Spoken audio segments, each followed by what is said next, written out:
الحمدللہ وحدہ والصلاۃ والسلام علی من لا نبی بعدہ اما بعد اعوذ باللہ من الشیطان الرجیم بسم اللہ الرحمن الرحیم۔ السلام علیکم ناظرین، وی او کیو ٹی وی چینل پر پروگرام آج کی صدائے قرآن کی 36ویں قسط لے کر ڈاکٹر محمد طاہر مصطفیٰ آپ کی خدمت میں حاضر۔ ناظرین کرام، آج ہمارا سبق ہے سورہ بقرہ کی آیت نمبر 50، جس میں ارشاد باری تعالیٰ ہے وَإِذْ فَرَقْنَا بِكُمُ الْبَحْرَ فَأَنْجَيْنَاكُمْ وَأَغْرَقْنَا آلَ فِرْعَوْنَ وَأَنْتُمْ تَنْظُرُونَ۔ یاد کرو وہ وقت جب ہم نے سمندر کو چیر کر تمہارے لیے راستہ بنایا، پھر تمہیں نجات دی اور آل فرعون کو اسی میں غرق کر دیا، اور تم یہ سب کچھ دیکھ بھی رہے تھے۔ ناظرین کرام، یہ جو طرز تخاطب ہے اللہ رب العزت کا، یہ امہ موسیٰ کی طرف ہے، موسیٰ علیہ السلام اور ان کے رفقا، ان کی قوم کی طرف ہے کہ یاد کرو وہ وقت۔ ایک وقت وہ تھا جب تم پہ آزمائش تھی، جس کا تذکرہ ہم نے پچھلے پروگرام میں کیا کہ کتنی بڑی آزمائش، اس سے زیادہ دل ہلا دینے والی یا دل چیر دینے والی آزمائش ناظرین کرام کیا ہو سکتی ہے کہ بیٹوں کو ذبح کر دیا جائے، عورتوں کو رکھ لیا جائے۔ بہت بڑی آزمائش تھی، اللہ رب العزت نے تو خود ارشاد فرمایا تھا یہ تمہارے لیے بہت بڑی آزمائش تھی۔ لیکن پھر اللہ کا بھی فیصلہ ہے، ان مع العسر یسرا، ہر تنگی کے بعد راحت ہے۔ اگر آزمائش آتی ہے اور جو بھی اس آزمائش میں صبر کے ساتھ، تحمل کے ساتھ، استقلال کے ساتھ، ثابت قدمی کے ساتھ اللہ کا دروازہ نہ چھوڑے، مایوس نہ ہو جائے، تو اس کے لیے پھر راحت کی خوشخبریاں آتی ہیں، اس کے لیے نوید آتی ہے۔ کس بات کی؟ کہ اللہ راضی ہو گیا۔ جس قدر تم نے ثابت قدمی دکھائی مصیبت میں، آزمائش میں، پھر اللہ سب کچھ دیکھتا ہے۔ اللہ اگر آزماتا ہے تو پھر اس آزمائش کا پھل بھی دیتا ہے، اس صبر کا پھل بھی دیتا ہے جو انسان آزمائش کے دنوں میں کرتا ہے۔ بڑا ضروری ہے کہ صبر کے ساتھ، استقامت کے ساتھ، ثابت قدمی کے ساتھ آزمائش کے دنوں کو گزارا جائے۔ اللہ سے توجہ ہٹ گئی تو پھر وہ آزمائش نہیں، وہ عذاب ہو جائے گا۔ لیکن اگر اللہ کی طرف رجوع کیے رکھا تو وہی آزمائش پھر انسان کو خوشی کی، مسرت کی، راحت کی خبر دیتی ہے۔ یہاں ناظرین کرام وہی معاملہ ہے کہ پچھلی آیت میں تھا کہ تمہارے لیے بہت بڑی آزمائش تھی۔ اب اس آزمائش کا ثمرہ اللہ رب العزت نے اگلی ہی آیت میں بیان کر دیا، موسیٰ علیہ السلام کو تخاطب کر کے، ان کی قوم کو مخاطب کر کے، کہ یاد کرو پھر وہ وقت آیا کہ ہم نے فرعون اور اہل فرعون کو سمندر میں غرق کر دیا تھا، اور تمہارے لیے ہم نے سمندر کو چیر کر راستہ بنا دیا تھا۔ دیکھیں آزمائش کیا تھی کہ بچوں کو ذبح کر دینا، بچوں کو چیر دیا جانا، اور اب راحت کی خوشخبری کیا ہے کہ ہم نے اس آزمائش کے بدلے میں سمندر کو چیر کے رکھ دیا تمہیں راستہ دینے کے لیے، اور فرعون کے مظالم سے نجات کے لیے اللہ نے ایسے ہی کیا۔ خلاف فطرت سمندر کے پانی کا کام ہے بہنا، لیکن اللہ رب العزت نے اس بہاؤ کے درمیان راستہ بنا دیا اور موسیٰ سے کہا گزریں۔ سمندر ٹھہر گیا ہے، اللہ کی قدرت ہے، یہی تو اس کی توحید ہے، یہی تو اس کا اختیار ہے کہ وہ چاہے تو ابراہیم کو آگ میں ڈالے تو آگ کو حکم دے دے سلامتی والی ٹھنڈی ہو جا، وَقُلْ يَا نَارُ كُونِي بَرْدًا وَسَلَامًا عَلَىٰ ابراہیم، تیرے اندر میرا ابراہیم آ رہا ہے، نبی آ رہا ہے۔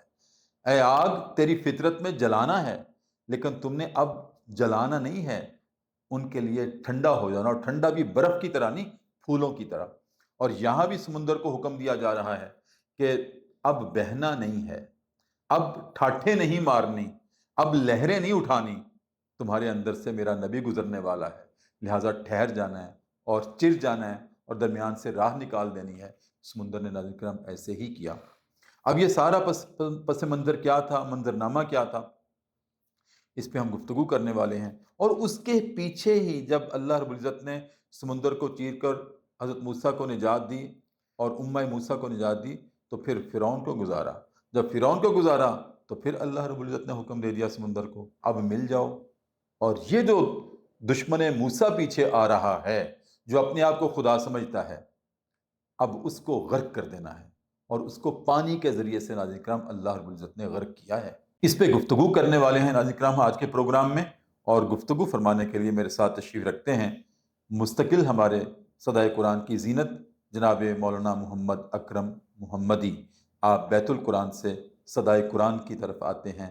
یہ سفر ان کا قرآن سے شروع ہوتا ہے اور قرآن پہ ہی ختم ہوتا ہے، اور یہاں آپ کو صدائے قرآن دیتے ہیں۔ اس پر اب آپ نے لبیک کہنا ہے، اور لبیک کہہ کر خود بھی سرخرو ہونا ہے اللہ کی نظر میں، اللہ کی نگاہ میں، اور ہم کو بھی سرخرو کرنا ہے۔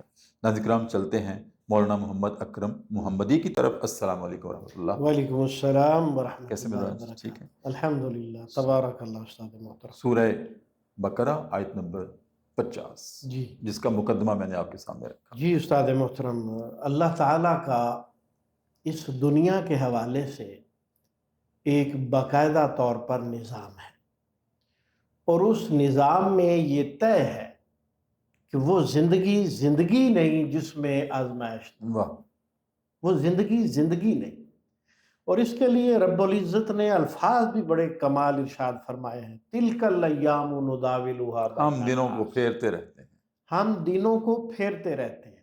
دیکھیں، اگر کسی انسان کی زندگی کا آغاز ناز و نعم میں اور خوشحالی کے ساتھ ہوا ہے، تو یہ ضروری نہیں کہ ساری زندگی اس کی بالکل خوشحالی ایسے، میں گزرے۔ بالکل ایسے۔ اور اگر کسی انسان کا زندگی کا آغاز مشکلات، پریشانی اور بیماریوں میں ہوا ہے، تو یہ ضروری نہیں کہ ساری زندگی یہی سلسلہ جاری رہے۔ ان مع العسر یسرا، ہر مشکل کے بعد جو ہے آسانی نے آنا ہے، یہ رب کے فیصلے ہیں۔ اللہ اکبر۔ اور اس حوالے سے میں آپ کو سورہ السجدہ کی آیت نمبر 21 کا بھی حوالہ دینا چاہتا ہوں، جس میں اللہ رب العزت نے اپنے بندوں کو یہ بات سمجھائی ہے، وَلَنُذِيقَنَّهُم مِّنَ الْعَذَابِ الْأَدْنَىٰ دُونَ الْعَذَابِ الْأَكْبَرِ لَعَلَّهُمْ يَرْجِعُونَ، کہ اس دنیا کی زندگی میں رہتے ہوئے ہم آپ کو چھوٹے چھوٹے عذاب کے جھٹکے دیتے رہیں گے۔ یہ اللہ کا طریقہ ہے، سنت ہے۔ یہاں ہم عذاب کہیں گے یا جی، اس میں مصائب رب العزت نے عذاب کا ہی لفظ بولا ہے، وَلَنُذِيقَنَّهُم مِّنَ الْعَذَابِ الْأَدْنَىٰ دُونَ الْعَذَابِ الْأَكْبَرِ، یہ دنیا کے عذاب کو چھوٹا عذاب کہا ہے، اور جہنم کے عذاب کو عذاب اکبر کہا ہے، کیونکہ یہ دنیا کا عذاب جتنا بھی مشکل ہو، جیسا کہ بنی اسرائیل کو اتنی بڑی آزمائش آتی رہی، یہ آخرت کے مقابلے میں کوئی حیثیت نہیں رکھتا۔ یہ بہت بڑا فرق ہے۔ اور فرمایا کہ جب آپ دنیا میں ہوو گے تو ہم آپ کو اپنی طرف واپس لانے کے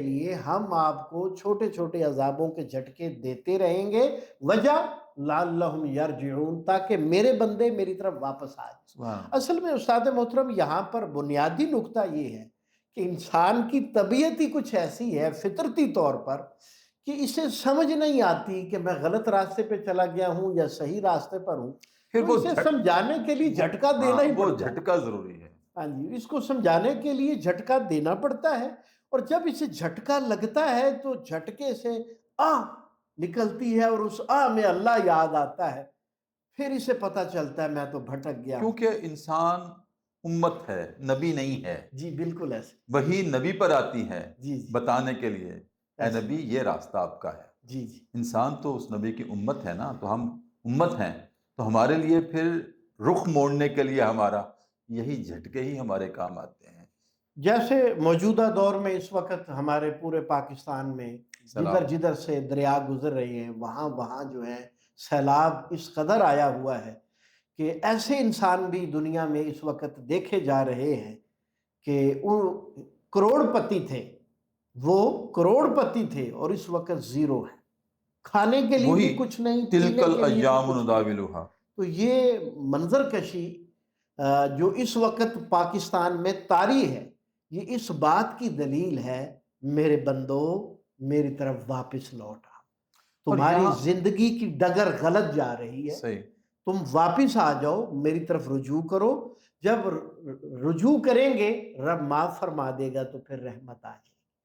موجودہ ہمارے آج کے سبق میں جو اللہ رب العزت نے ذکر فرمایا ہے، یہ بنی اسرائیل کو مخاطب کرتے ہوئے ان کی نعمتوں کا تذکرہ کیا جا رہا ہے، تاکہ ہم بھی اللہ کی نعمتوں کی قدردانی کریں، اور جس طرح انہوں نے ناشکری کی ہے ہم اس ناشکری سے بچ جائیں۔ اس وجہ سے رب العزت نے ذکر کیا، تو فرمایا وَإِذْ فَرَقْنَا بِكُمُ الْبَحْرَ فَأَنْجَيْنَاكُمْ، جتنی بڑی آزمائش تھی اتنی بڑی رحمت فرمائی۔ یہ ممکن ہی نہیں، دنیا کا یہ قانون ہی نہیں کہ آپ جو ہے نا پانی سے گزر جائیں اور آپ کو کچھ ہاں ہو نہ۔ خلاف فطرت ہے خلاف فطرت، ہاں جی، جی۔ پانی کا کام غرق کرنا ہے، ڈبونا ہے، بچانا نہیں۔ تو آگ کا کام جلانا ہے، آگ کا کام ٹھنڈا جلانا ہے، ہونا نہیں ہے، ٹھنڈا ہونا نہیں ہے۔ لیکن اللہ کی تو قدرت ہے۔ جب مالک راضی ہوتا ہے تو پھر وہ دنیا کے اسباب سے بالا تر ہو کر سبحان اللہ۔ بہت بڑی رحمت فرماتا ہے۔ تو یہ بہت بڑی رحمت تھی۔ اب حالات قرآن مجید نے خود ذکر کیے ہیں کہ جب ان کو صبح پتہ چلا، چونکہ یہ رات کے اندھیرے میں نکلے تھے، صبح فرعون اور ان کے حواریوں کو پتہ چلا کہ موسیٰ علیہ السلام اپنی قوم کو لے کے نکل گئے، تو انہوں نے پھر ان کا پیچھا کیا، جی ہم ان کو سبق سکھاتے ہیں، یہ ہم سے بچ کے کہاں جائیں گے۔ اب یہ گئے ہیں سمندر کی طرف، اور جب سمندر آگے سمندر پیچھے فرعون، تو قوم موسیٰ کہنے لگی انا لمدرکون، ہم تو پکڑے گئے، مارے گئے، ہم تو گھیرے میں آ گئے۔ گھیرے میں آ گئے، نہ آگے جا سکتے ہیں نہ پیچھے جا سکتے ہیں، اور بھاگ بھی نہیں سکتے۔ تو یہاں پر موسیٰ علیہ السلام نے بڑا کمال جواب دیا، کلا، یہ ممکن نہیں ہم پکڑے جائیں۔ اللہ اکبر۔ اور اگلے الفاظ اس سے بھی کمال ہے، فرمایا ان معی ربی سیہدی، تمہارا رب پر یقین ہے یا نہیں میں اس بات کی تصدیق نہیں کرتا، میرا یقین ہے، میرا یقین ہے کہ میرا رب میری ضرور رہنمائی کرے۔ سبحان اللہ۔ اور پھر جب عین کنارے پر پہنچ گئے، مالک نے حکم فرمایا وہ آپ کے پاس جو عصا ہے، ڈنڈا ہے، اس کو پانی پر مارو۔ مارا، اللہ نے اس کو، سمندر دو ٹکڑے ہو گئے۔ ہاں جی، وہ باقاعدہ راستہ بن گیا، اور سمندر چونکہ گہرا ہوتا ہے تو باقاعدہ راستہ بن گیا، وہاں سے وہ بڑے آرام سے گزرے۔ اور جب وہ گزر گئے، ان کا آخری بندہ ادھر سے نکلا اور پیچھے وہ پہنچ گئے۔ اور اب ظاہر بات ہے یہ جو جانور ہوتے ہیں نا، یہ گھوڑے، اونٹ، سواریاں جتنی ہیں، ان کو فرشتے نظر آتے ہیں۔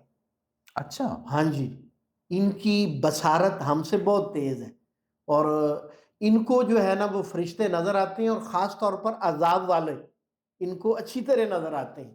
تو جب ان کی سواریاں کنارے پر پہنچی تو ان کے گھوڑے ڈرے، اچھا، وہ پیچھے کو ہٹے، بھاگے۔ پھر رب العزت نے جبریل امین علیہ السلام کو گھوڑے پر بھیجا، وہ آگے بڑھے، اور پھر ان کے پیچھے باقی گھوڑے ان کے آئے، اور باقی سواریاں ان کی آئیں۔ جب یہ سارے درمیان میں آ گئے، ساری فرعونی قوم جتنی ان کے پیچھا کرنے کے لیے آئی تھی سارے بیچ میں آ گئے، تو مالک نے پھر دوبارہ حکم کر دیا کہ اب پانی جو ہے وہ اپنی اصل شکل میں آ جائے۔ تو وہ پھر جب فرعون گزرنے لگا تو جی مطلب پھر وہ درمیان میں آ گئے، درمیان میں درمیان میں آ گئے، یعنی پیچھے بھی پانی ہے آگے بھی پانی، مطلب درمیان میں آ گئے۔ پھر اللہ نے حکم دے پھر دیا۔ اللہ نے حکم دے دیا کہ اب یہ سارے میرے قابو آ گئے ہیں، اب یہ بھاگ نہیں سکتے۔ حکم دے دیا کہ پانی کو اب تو چل، اپنی اصل فطرت پہ آ۔ ٹھیک اور ہے، جب وہ فطرت پر آیا، اور ظاہر بات ہے سمندر کا پانی تیز پانی ہوتا ہے اور گہرائی والا پانی، تو اس نے تو ڈبونا ہی ڈبونا ہے، اور جیسے غوطے کھائے نا اس نے، تو کہتا ہے آمنت باللہ، سبحان میں اللہ۔ اللہ پر ایمان لایا۔ اور پھر چونکہ اس کی ساری قوم بھی تو اسے خدا مانتی تھی، ہاں جی، وہ اپنے خود بھی تو خدائی کا دعویٰ کرتا تھا نا۔ وہ اللہ نے قرآن مجید میں ذکر کیا ہے، یہ کہتا تھا انا ربکم الاعلی، میں جی، تمہارا سب سے بڑا خدا ہوں۔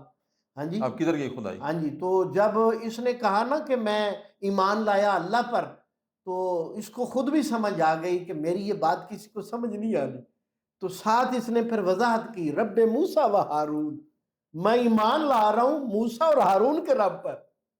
تو چونکہ یہ عذاب آ چکا تھا، توبہ کا وقت ختم ہو چکا تھا، اس لیے اس کی توبہ قبول نہیں ہوئی۔ توبہ قبول کرنے کا وقت ہے عذاب آ جانے سے پہلے پہلے، اس سے پہلے نہیں۔ اس کو ہم ایسے بھی کہہ سکتے ہیں کہ جب نزع کا عالم برپا ہوتا ہے انسان پر جی سکرات کا. جی جی، موت سے پہلے ہاں آخری موت کا لمحہ تو پروسیس حالت بھی نزع ہی جی ہوتی ہے نا. جی جی، تو اس سے پہلے جو توبہ کر لی جائے جی ہو وہ بھی گئی. ٹھیک ہے، اور یہ دوسری کیفیت ہے نا، یہ عذاب میں گرفتار ہوئے صحیح ہیں نا، کہ جب عذاب آ گیا اب توبہ کا دروازہ بند ہو گیا، ٹھیک ہے. اس لیے ان کی یہ توبہ قبول نہیں ہوئی اور اللہ نے ان کو غرق کیا اور تا قیامت آنے والے انسانوں کے لیے اسے عبرت بنا کے رکھ دیا. بالکل ٹھیک. بہت شکریہ. ناظرین کرام، بڑی خوب وضاحت کر دی مولانا اکرم محمدی نے کہ آزمائشوں کے سرے کیسے ملتے ہیں. میں نے بھی عرض کیا آپ کو کہ جو آزمائشوں میں سرخرو رہتا ہے، ثابت قدم رہتا ہے، صبر کرتا ہے، اللہ اس کو پھل ضرور دیتا ہے. ورنہ اللہ کی فطرت کے یہ بات خلاف ہے کہ کسی کا امتحان لے اور وہ امتحان میں سرخرو ہو پھر اس کو بدلہ نہ دے، اور راحت و آرام کے ساتھ سکینت کے ساتھ اس کا بدلہ نہ ہو. یہ اللہ کی شان نہیں ہے. تو ناظرین کرام، اسی پہ ہم آج کا پروگرام ختم کرتے ہیں. اپنے میزبان ڈاکٹر محمد طاہر مصطفیٰ کو اجازت دیجیے. اپنا بہت خیال رکھیے. اللہ حافظ.